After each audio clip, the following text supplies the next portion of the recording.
ఆయా ఖాయా పియా చల్దియా అన్నట్లుగా బల్దియా అధికారుల తీరు మారింది. ఐఏఎస్ స్థాయి నుంచి అటెండర్ వరకు అందరూ కూడా విలాసాలకు అలవాటు పడినారనే ఆరోపణలు కూడా వస్తున్నాయి. ఎంతకైనా తెగించి పోస్టింగ్ను సంపాదించేసి జీహెచ్ఎంసీ ఆఫీస్లో పాతుకుపోవడం అలవాటుగా మారిపోయింది. అక్కడ కార్పొరేషన్కు వచ్చిందే ఆలస్యం. ఏసీ ఛాంబర్, 50,000 రూపాయల ఖరీదైన ఫోన్, అన్నీ దగ్గరుండి చూసుకునేలా అటెండర్. అంతేకాదండోయ్, ఎంచక్కా షికారు చేసేందుకు ఏసీ కార్ కూడా ఉండాల్సిందే.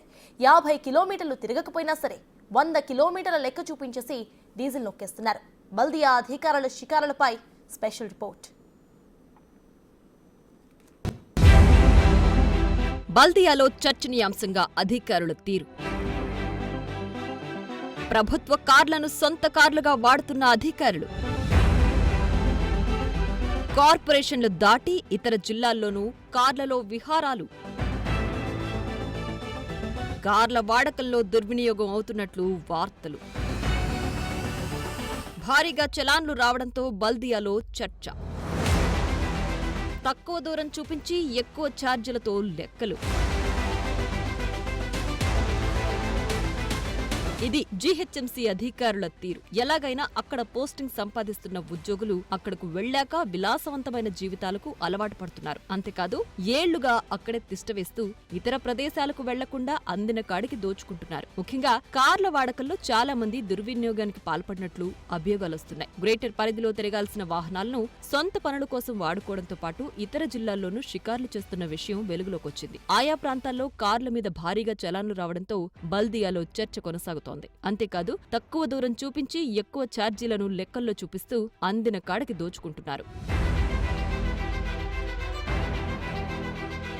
పన్నుల రూపంలో వసూలు చేసిన డబ్బును ప్రతిరోజు 15 లక్షల రూపాయలకు పైగా డీజిల్ కోసం ఖర్చు చేస్తున్నట్లు గణాంకాలు చెబుతున్నాయి. సెలవు రోజుల్లోనూ డీజిల్ ఖర్చు అవుతున్నట్లు లెక్కలను చూపడంతో జీహెచ్ఎంసీలో అసలేం జరుగుతుందనే చర్చ సాగుతోంది. అక్కడ అధికారుల తీరు ప్రతిసారి చర్చనీయాంశంగా మారుతోంది. ప్రజల నుంచి ముక్కుపిండి వసూలు చేస్తున్న డబ్బును అధికారులు నీరులా ఖర్చు చేస్తున్నారనే ఆరోపణలున్నాయి. అవసరం ఉన్నా లేకపోయినా, డిపార్ట్మెంట్ కాకపోయినా జీహెచ్ఎంసీలో తిష్టవేస్తున్న కొంతమంది అధికారులు ఇతర పనుల్లో నియమించబడుతున్నారు. ఒక్కసారి ఇక్కడికొచ్చారంటే చాలు, ఏసీ క్యాబిన్లు, 1000 రూపాయల ఫోన్లు, లక్షల రూపాయల విలువ చేసే కార్లు కొనాల్సిందేనంటూ కోరికల చిట్టాను విప్పుతుంటారు. బల్దియాలో జీహెచ్ఎంసీ ఏర్పాటు చేసిన కార్లతో పాటు ప్రైవేటు కార్లు కలిపి 750 వరకు ఉన్నాయి. వీటి కోసం ప్రతి నెల బల్దియా కోట్ల రూపాయలు ఖర్చు చేస్తోంది.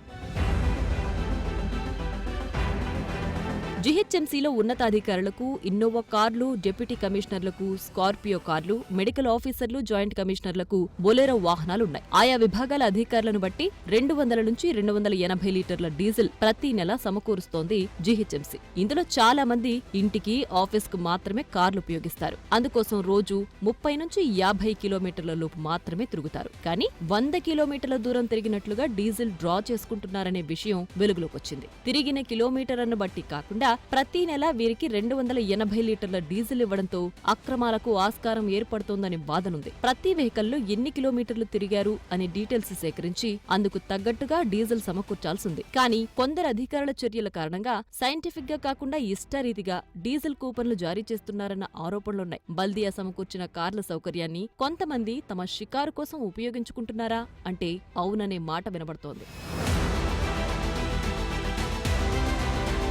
ఇక GHMC mayor, deputy mayor, commissioner వంటి వారికి ప్రతి నెల అప్పర్ లిమిట్ 1000 లీటర్ల డీజిల్ వాడుకునే అవకాశం ఉంది. అయితే ఇందులో ఐఏఎస్ అధికారులు సరైన పద్ధతుల్లో వాహనాలను ఉపయోగిస్తుండగా మేయర్, డిప్యూటీ మేయర్లు ఎక్కడికి తిరక్కపోయినా ఫుల్ డీజిల్ కూపన్లను యూజ్ చేస్తున్నట్లు జీహెచ్ఎంసీలో టాక్ వినిపిస్తోంది. ఎన్నికల సమయంలో మోడల్ కోడ్ ఆఫ్ కండక్ట్ అమల్లో ఉన్న రోజుల్లోనూ సదరు వ్యక్తులు 800 నుంచి 900 లీటర్ల డీజిల్ వాడినట్లుగా లెక్కలు చెబుతున్నాయి. మేయర్, కమిషనర్ పేషీలో పనిచేస్తున్న కింది స్థాయి అధికారులకు సైతం కారు, డీజిల్ సౌకర్యం కల్పించడం చర్చనీయాంశంగా మారింది. కేవలం ఇంటికి, ఆఫీస్కి మాత్రమే వెళ్లే పనులు చేస్తున్న వారికి కార్లు ఎందుకో ఆ ప్రజా ప్రతినిధులే చెప్పాలనే వాదనలు తెరపైకొస్తున్నాయి. తమపై ఆఫీసర్ మెప్పు పొంది చాలా మంది అధికారులు అవసరం లేకపోయినా కారు సౌకర్యం కల్పించుకున్నారన్న ఆరోపణలు జీహెచ్ఎంసీలో ఉన్నాయి.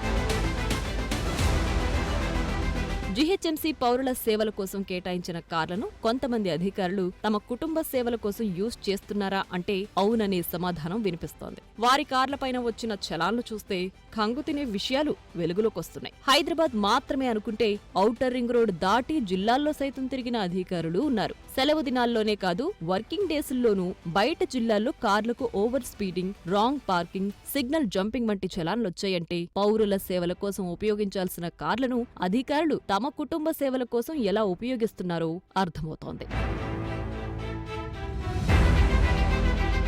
ఇంతటితో ఆగని కొంతమంది అధికారులు ఆఫీస్కి రాగానే తమ సొంత కారుని అద్దె కారుగా మార్చుకుంటున్నారు. 5 ఏళ్ల పాటు ఆ కారుకు ఎంచక్కా అద్దె రూపంలో డబ్బుల్ని వసూలు చేసుకుని జేబులో నింపుకుంటున్నారు. ఈ అంశాలను గుర్తించిన కమిషనర్ వివరాలివ్వాలంటూ సంబంధిత అధికారులకు నోటీసులిచ్చారు. తాజాగా అధికారులకు కేటాయించిన కార్ల ఖర్చులెలా ఉన్నాయి, ఎంత డీజిల్ యూజ్ చేస్తున్నారు, అసలు తిరుగుతున్నది ఎంత అనే అంశంపై లెక్కలు తీస్తున్నారు. అసలు ఎవరెవరికి కార్ల అవసరం ఉంది అనే అంశాలపైన ఫోకస్ పెడితే జీహెచ్ఎంసీకి మరింత ఖర్చులను ఆదా చేయొచ్చు అనే వాదనలు వినిపిస్తున్నాయి. ఇప్పటికైనా నిజాలు పరిశీలించి ఉన్నతాధికారులు ఈ విషయంపై ఫోకస్ పెట్టాల్సిందే.